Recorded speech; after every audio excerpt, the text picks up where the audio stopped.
We're on a taxi drive from Jaisalmer to Jodhpur, which takes about 4-ish hours directly. We're at a roadside stand where our driver's eating and getting some chai. They gave us some chai. I decided not to drink it because just out of overabundance of caution. Sarah, on the other hand, reluctantly took her chai and is tempting fate. We'll see. I'm a little worried. This is going to be our experiment. Can you drink roadside chai? Okay. All right, thank you. We just made it to the city of Jodhpur. And the Indian panda. So basically, hold on. After getting a little lost in the city and being brought to the wrong hotel, our driver handed us off to a tuk-tuk instead. So he claimed that there was no way by car to our hotel, which I don't know how that can be possible. He said only tuk-tuk. All right, so this is the first time we've encountered a situation where we get to our guest house and it's a lot jankier looking than the pictures showed. It's kind of like we're in a cave that I have to duck down into. Janky is an understatement. Dirty floors. The beds I don't think are long enough for me to lay down on. And we're like really far from the city.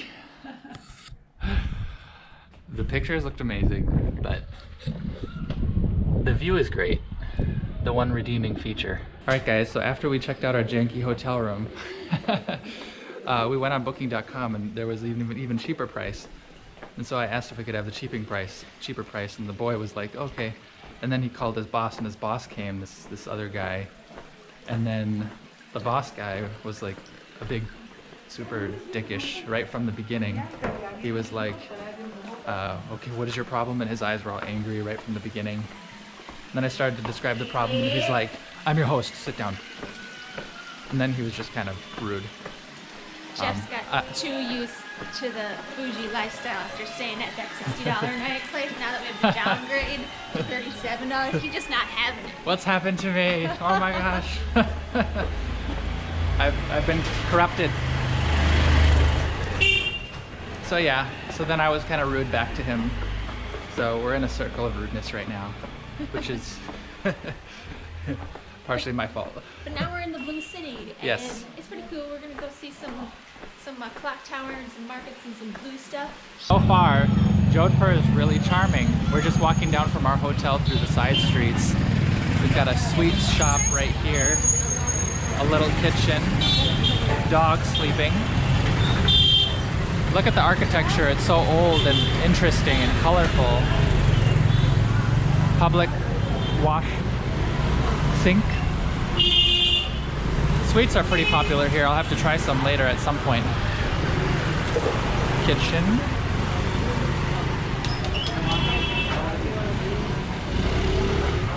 And the alleyways here are very narrow. No cars through here, but they have tuk-tuks and motorbikes. These are cool slippers. Check these out. They're like Aladdin slippers. In India, they love gold. You can buy gold everywhere, and it's fashioned into the most interesting shapes. Necklaces, earrings, very lavishly decorated gold and stuff. And I love these old shops where you can buy everything. Food, chips, there's necklaces, and the colorful dress. It's very alive.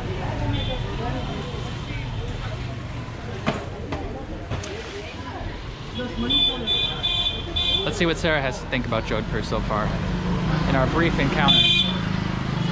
How do you like Jodhpur so far? I like it. There's most food out of anywhere we've been on the ground. This is definitely, when I pictured India in my head, this is how I envisioned it. This is it has more atmosphere, but it's much more gritty and unrefined here. It's not so touristic.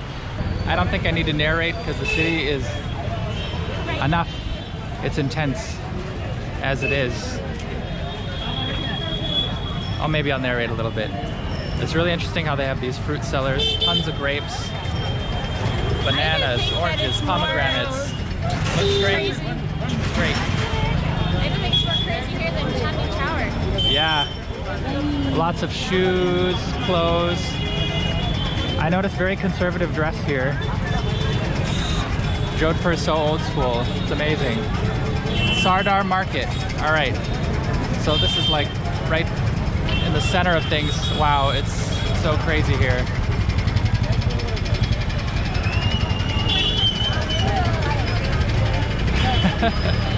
This is where you come to get overwhelmed. Yeah, I think Chinese crowd was like less intense than here. Hi. Yeah.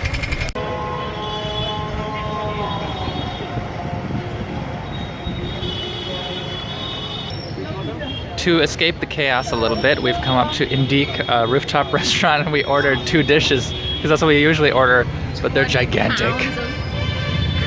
You better be hungry. That's palak paneer, naan, and bangji something, some eggplant dish. And we're enjoying the respite from the chaos. So we're just sitting here in our janky hotel. My bed is super hard. There's another mattress over by Sarah that's super hard, and she's got the sort of less hard one. hard mattresses. Janky hotel saga continues. So I woke up super early in the morning, 3 in the morning.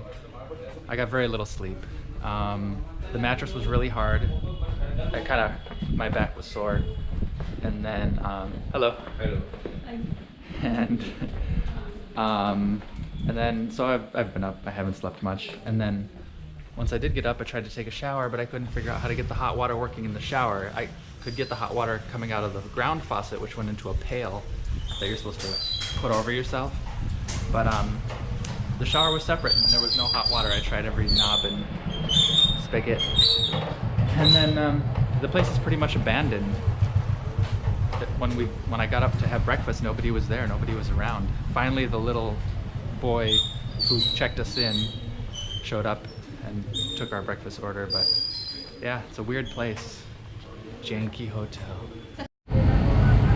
Out of the houses around here comes sewage water, putrid water. We've been running a gauntlet of putrid water coming down each side of the road as we make our way to the fort. We've made it to the main fort in Jodhpur. Check out those spikes. It's like a metaphor for Jodhpur. A little rough around the edges, a little spiky.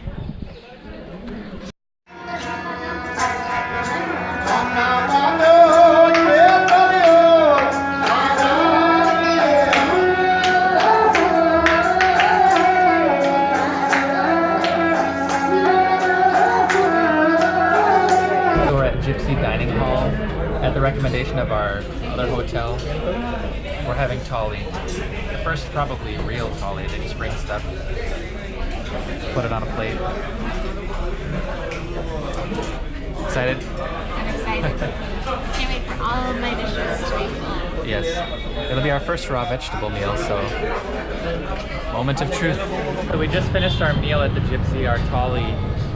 We didn't even eat that much, but we feel like so full, like there's a brick in our stomach. I think they doctored the Thali with some type of like, I don't know, baking soda or something to make it explode in our stomachs. Holy moly. Like her husband Andy says they put baking soda, maybe that's it. I don't know. So we drug our full bellies over to the Umaid Bhawan Palace, which is now a hotel. Apparently the Maharaja of Jodhpur used to live there, maybe still does, I don't know. We thought we'd be sneaky and walk around like the last place, but there's some serious security here, so it ain't happening. Yep. Very sad. Maybe he still lives here, that's why. We just met a really nice guy in the market back here who said, come to Maharani Spices. It's apparently a very old spice market. Several floors, I think 3 floors of different spices and stuff. So we're gonna check it out. You ready to get your spices? I'm not buying any spices. They're gonna be made of arsenic. Yeah, probably. All right, well, let's check it out. Anyway. Hey. Oh, this is not 3 floors. Oh, maybe it is. This is not what I was expecting, though. I thought it was gonna be a lot more like. Yeah, this is like local unique, but this is like packaged stuff. I bet it was his shop. All right, well, there you go. That's what happens when you follow suggestions. So we're at Sardar Market in Jodhpur. This market is extremely lively. We've got the famous clock tower behind us. You can hear the call to prayer. The city does seem a bit more Muslim than other cities in India. Oh, I was using my pointer finger. Over there's the fort.